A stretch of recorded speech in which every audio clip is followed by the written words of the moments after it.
Hey everyone, Yōkai here. Today I'm going to be watching the 10th episode of Skeleton Night in Another World. And last episode we kind of finished off an arc, I would say. We finished the Beast People rescuing mission. We had some Prince on Prince action with Prince Salus, Alex, something like that, killing Prince Darkius. I think I'm getting these names right.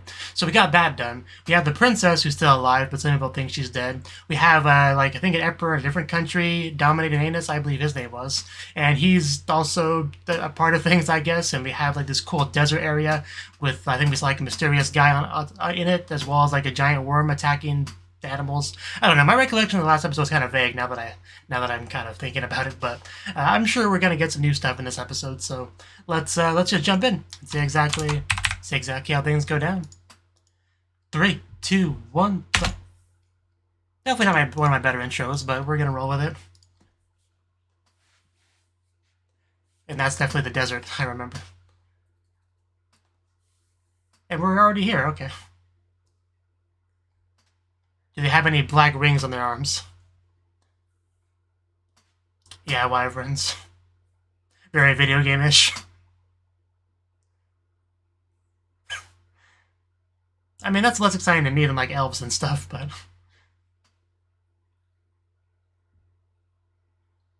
the Revlon Empire, that's what it was.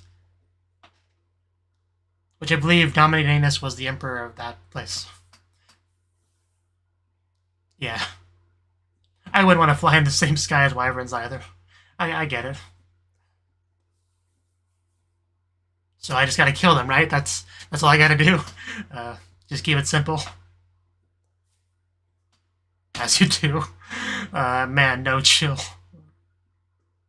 Like, no attempt to, like, brace the landing or anything. Just like he just stepped off, basically. Okay, let's see how quickly we can just slaughter them all with overpowered protagonist abilities. Lightning. Damper. Okay. It's a shame they couldn't get the lightning on the English text there. I guess that'd be a bit too much editing work. But the kanji with the lightning looked really cool. And yeah, AoE is definitely the way to go here. You know, except for the fact that your comrade's nearby. Aside from that, it's a good idea. Should have warned her first, I mean. Well, it's like dealing with a Pikachu. She's essentially Ash Ketchum. Face down, ass up, electricity. Do you really not realize you shocked them? And who are you? You're not the guy we saw last episode. I'm pretty sure. We just saw some kind of ominous figure near the end of the last episode in the desert. I'm pretty sure that was not him. But he's got to be important, though, so we'll see what he's about soon enough.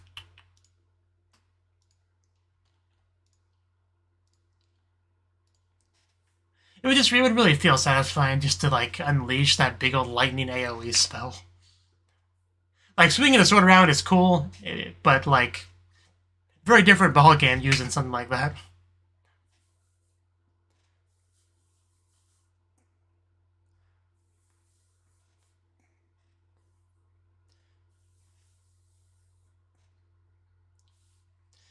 And whoosh.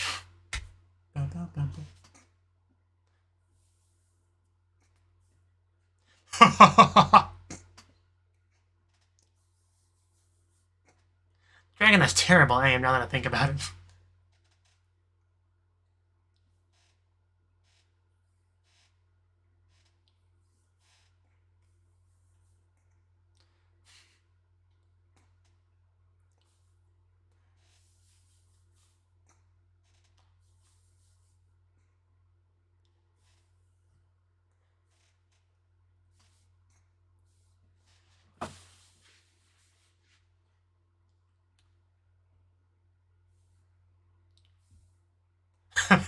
Yeah, that had to have been rough. Yeah, seriously. That's what I was saying.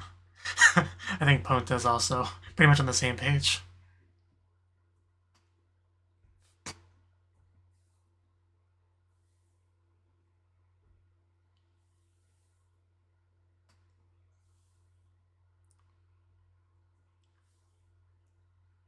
That's a name. Not the Phoebe at Marshlands.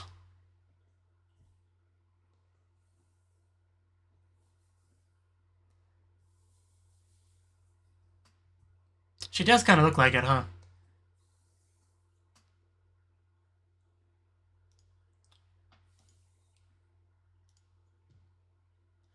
I mean, judging by the Emperor, it doesn't really seem like that great of a place.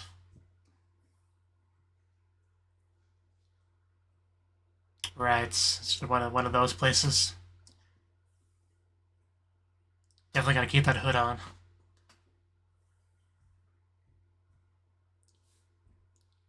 It's like being a Kalar in the Rand series with the Helmet Empire. That's the guy that we saw a little bit ago. Also, I'm pretty sure he's an elf too. He's got the ears. Carsey. Hell. Yeah. Apparently he's got more guts. How rude is it to like cover someone's face upon meeting them? It's kind of hard not to take that personally. So, maybe this place is not quite as discriminatory against elves as she thought. Yeah, he seems quite popular. So can I take this off my head now, ma'am? He really looks like a professor kind of character, right? Like an archaeologist. He kind of has a look to him. 10 years, wow. That's probably not a lot for an elf, but...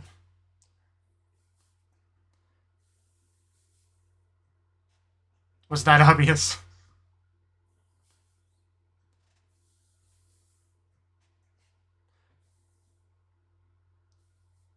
It's crazy.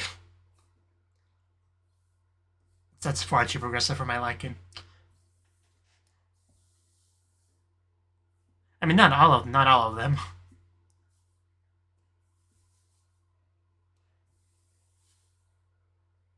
I mean, human's a strong word. He's a skeleton daddy.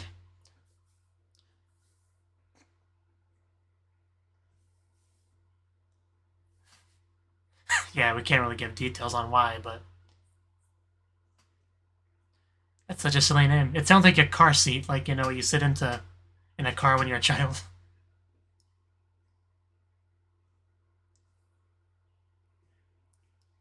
A researcher was a word I was looking for before.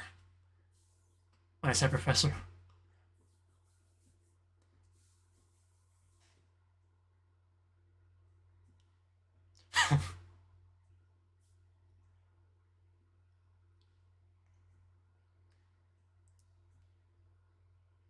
What is it exactly? Oh, well that definitely could be useful. I mean, got those big elf ears.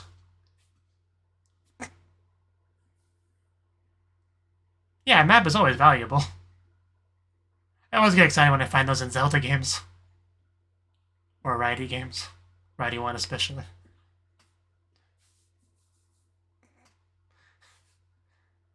It's a miracle we can see his eyes sparkling when he doesn't have eyes and he's wearing armor.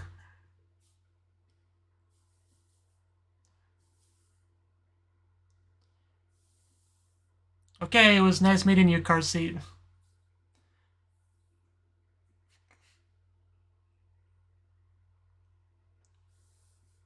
I mean, he seems nice enough. I should hope so.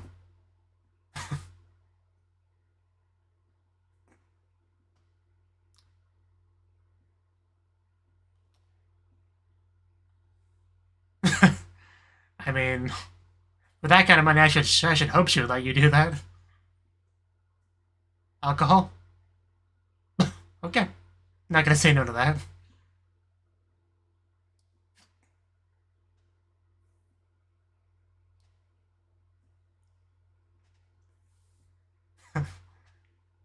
Can you fathom such a thing?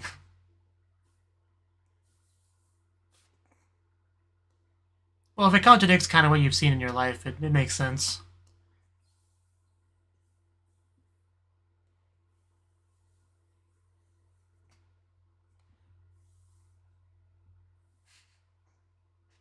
Those pauldrons are just like way bigger than his head.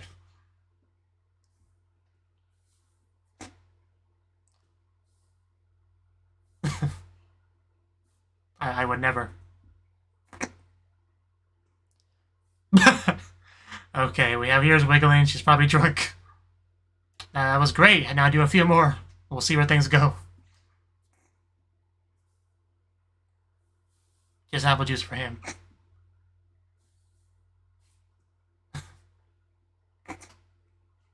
It's some cute animation.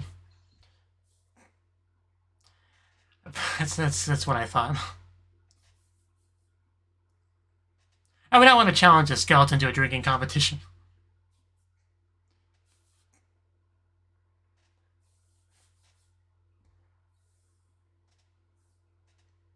How does a skeleton blush? Do I hear clothes rustling? It seems the alcohol was a good idea. Tackling somebody in full armor.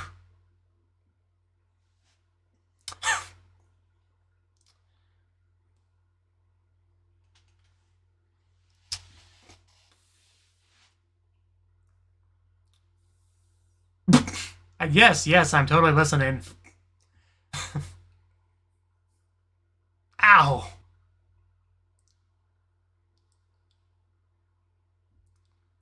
I'm not trying to answer that question. No, we should give her more.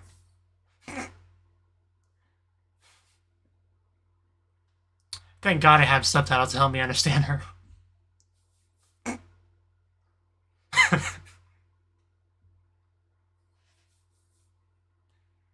If I say I agree with you, will you settle down?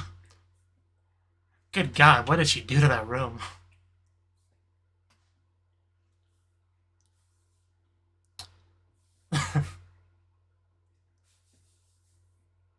It was a rough night. And we even have like claw marks on the roof, on the wall. And how wild did she get last night?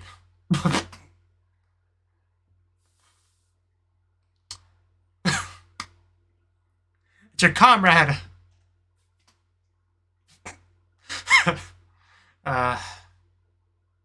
He should never take off that armor.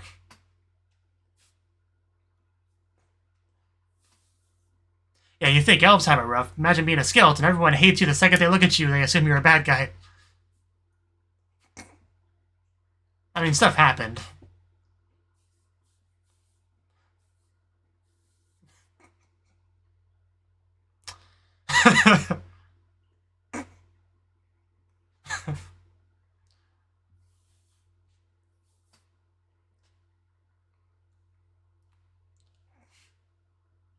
Go watch her run all day.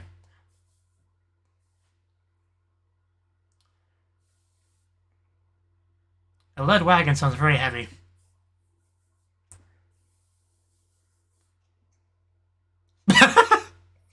Oh God, everyone knows rumors are gonna spread. Don't kill your fellow elf kinsman. Hope for the future found in the deserts. Classic tumbleweed.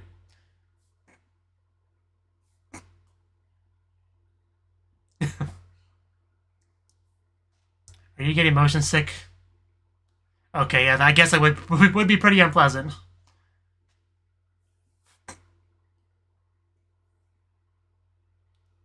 Ponta's pretty cool over there, just chilling. Do we want to know? Oh! Okay, we did not want to know. That's not going to help her sickness at all. The sandworm, yeah, the thing we saw before. I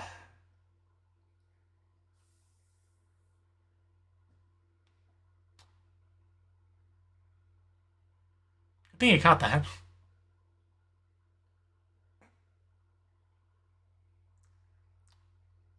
Does it help with morning sickness?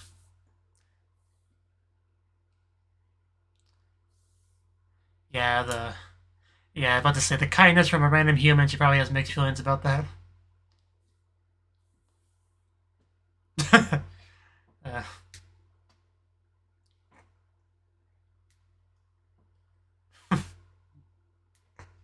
don't sulk.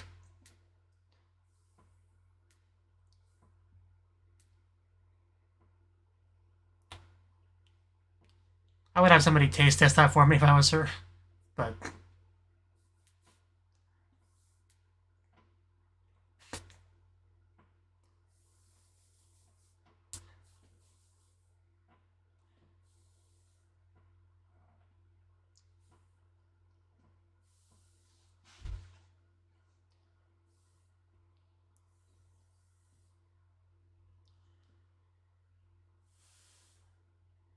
That's fairly long, I think.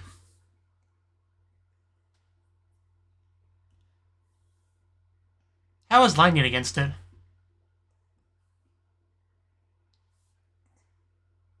Is ice acceptable? Yeah, those wyverns just everywhere.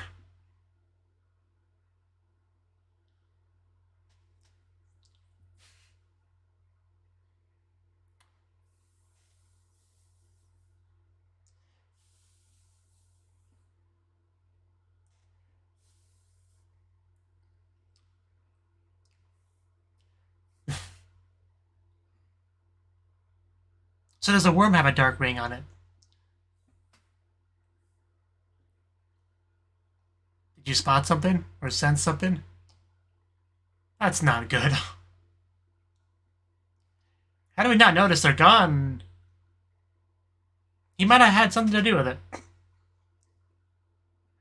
Yeah, I mean, I was thinking the one we saw it did seem longer than that, but I wasn't going to argue with the expert. Yeah, there's one of the wagons. Now time to return the favor of kindness. Although we do not want to use fire against it, but... Oof. I don't think he cared one bit. Oof.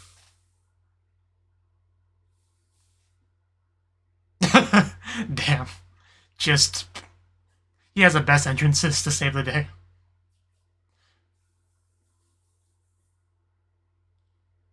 Fire might not work, but a fist manages to stop him at least.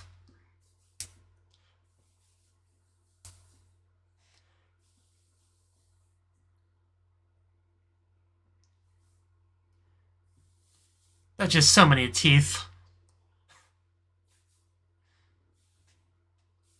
Just break it in half. Yeah, that's a bit rough. Like, we're gonna have to, like, flip it or something. Yeah, just like that. I'd like to see you do that, Professor. Bam! That sound. It's like a dinosaur sound.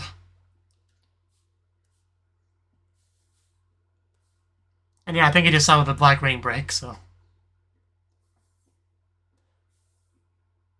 Great input, Ponta. I didn't use fire and I knocked him out. Did I do good?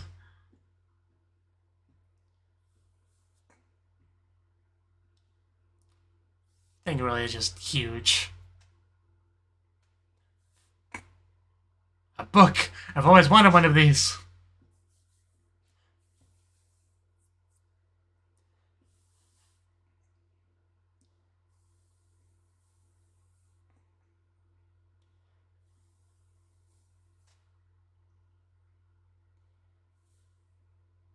Anything you want to say?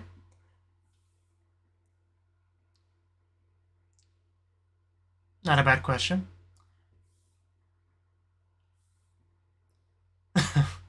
I see. What do you like about them?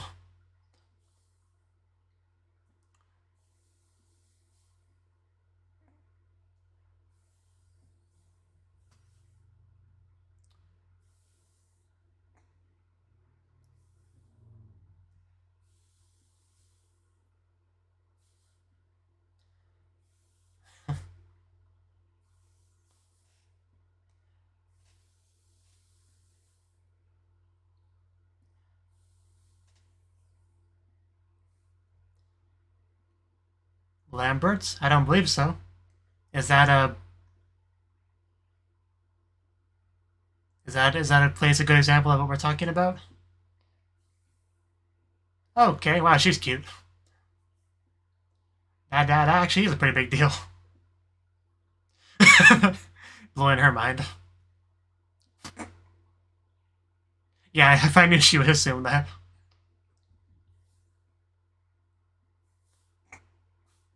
And her life situation improved a lot.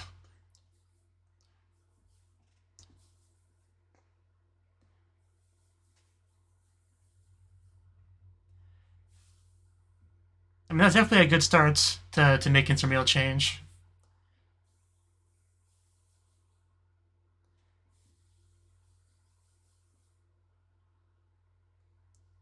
Yeah, she got a lot to think about this episode.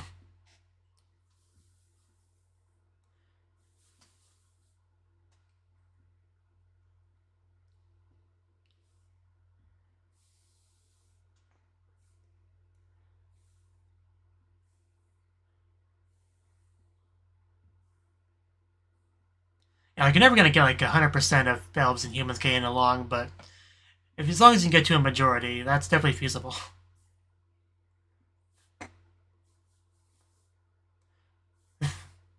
Yeah, why would you say that, Ponta?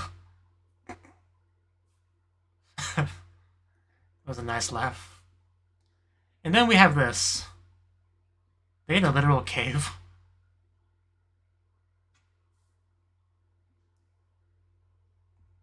I think that was the guy we saw near the end of last episode.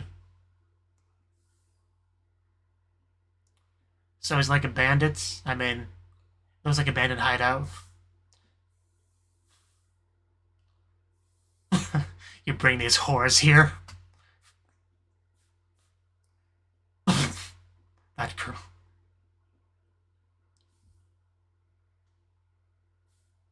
Such impudence.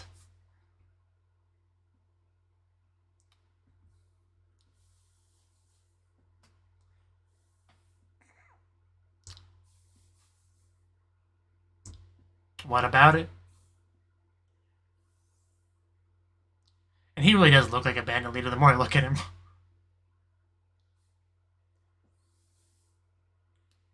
Oh, that's a big hole. It's a really big hole. I was about to say, are you gonna push your... I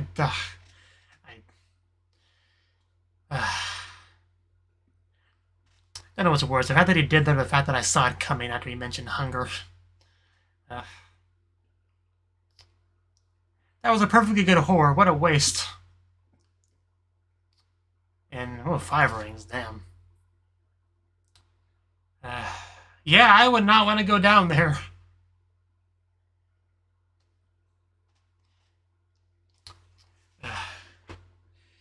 Should have at least said this is Sparta before he did it.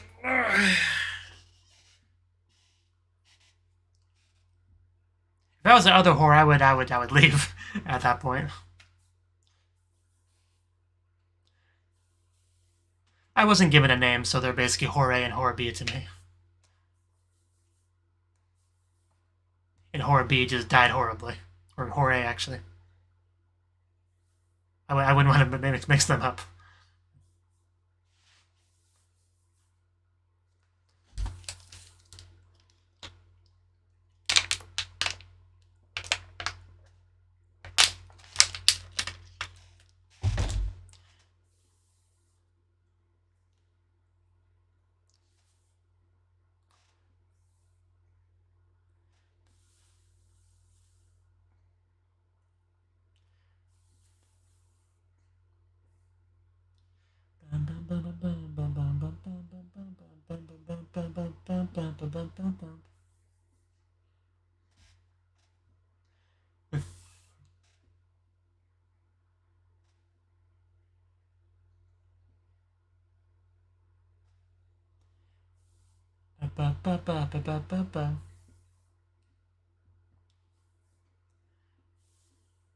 The monster taming barbarian laps in the darkness. That's an interesting title. And yeah, Ponta being Ponta over there. Okay, that was the 10th episode of Skeleton Daddy in Another World. And yeah, this episode we are definitely in like a new environment. I do not remember the name of it, but the deserty area, right? And this empire has a reputation, I guess, of like the whole elf slavery thing not being illegal, I think is what she said. So she was understandably a little bit worried, wanting to keep up that hood, keep those ears protected, because, elves really don't look that different than humans aside from the pointy ears, right? And which I guess is just enough to discriminate against them, I guess. But yeah, she actually did find a fellow elf named Karseet in that establishment, right? And she was just quite shocked that this man would just walk around like it's a normal place without his head covered. So she took it upon herself to to help him out. That really is just rude to do that, but she was trying to look out for him, trying to help. So you can't really be mad at her, I guess. But just imagine a complete stranger, somebody you just met, doing that to you. It's hard not to be a little bit annoyed at that. But he's a pretty nice, pretty cool guy, so it's all good. But yeah, he seemed to be pretty popular there. Like, everybody knew him. I mean, if he's been there for like 10 years, it's just understandable that he would be well known, right? So we basically helped him out in exchange for a map and stuff, which is good. And I mean, the big thing with the episode, aside from just the general help with the monster, right, was putting this idea in Ariane's head about human and elf coexistence, because she just really can't fathom that happening, and that's just kind of how it is, right? Sometimes something that's like completely contradictory, to what you've seen your whole life, and someone just says, "Hey, this thing is possible," or taking steps towards it, it's going to be great. It's kind of hard to just like accept that, even if you're kind of getting little examples shown to you, like some kindness from one of the humans as part of the caravan thing, right? Offering to the tea and all that, because she was quite, hungover and car sick, or motion sick, on top of the wild night she had with Ark, right? So not feeling the best, but hopefully the tea helped.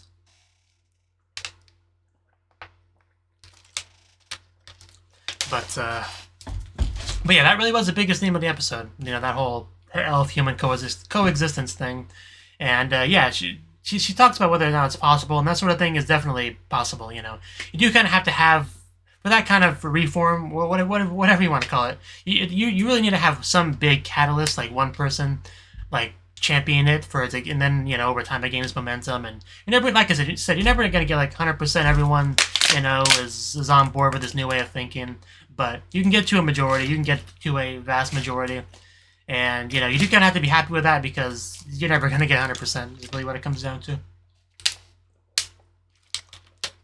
Because you always have people that just have like a bad experience with an elf, right? Like, because we obviously have seen like discriminatory stuff, but from humans to elves, the blatant slavery and trading and selling and all that stuff, But I don't know if we've actually seen it. But in this sort of situation, you'll always have like examples of, what's the best word for it?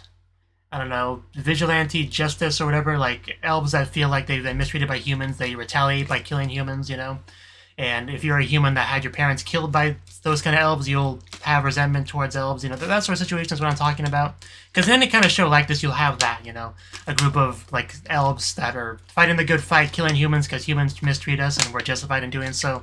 That sort of thing, their mentality, right? So that's why that's a thing. Sorry that I'm quite thirsty, but I'm losing a lot of water through my pores, and it's horrible. But yeah, that was kind of the only point I was trying to make there. But yeah, also the running joke with every time she's like, suddenly surprised to see armorless Ark, she's like, "Oh no, a skeleton, I must defend myself." Even though it's your comrade, you keep attacking him. And this is the same girl, she's clearly discriminatory against skeletons, thinking they're all evil, and yet she also is the one taking issue with people being discriminatory towards elves. Hypocrite, I say.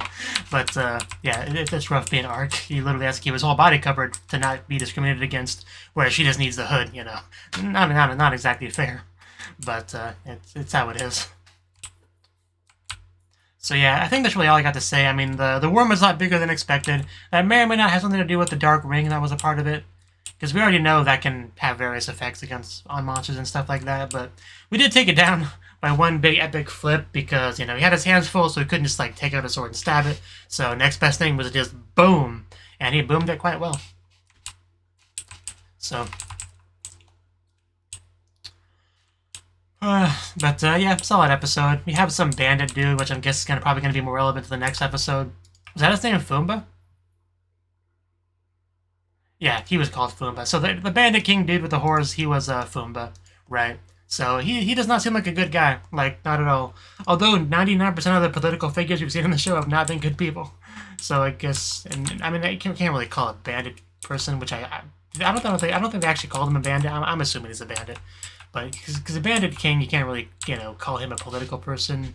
I mean, that's kind of, I don't know. Maybe you could, because it is kind of a leader position. I don't know. I'm not gonna get into that, but he's not a good guy. Was my point. So yeah, I guess we'll see what happens next episode and the next episode. So until then, bye bye.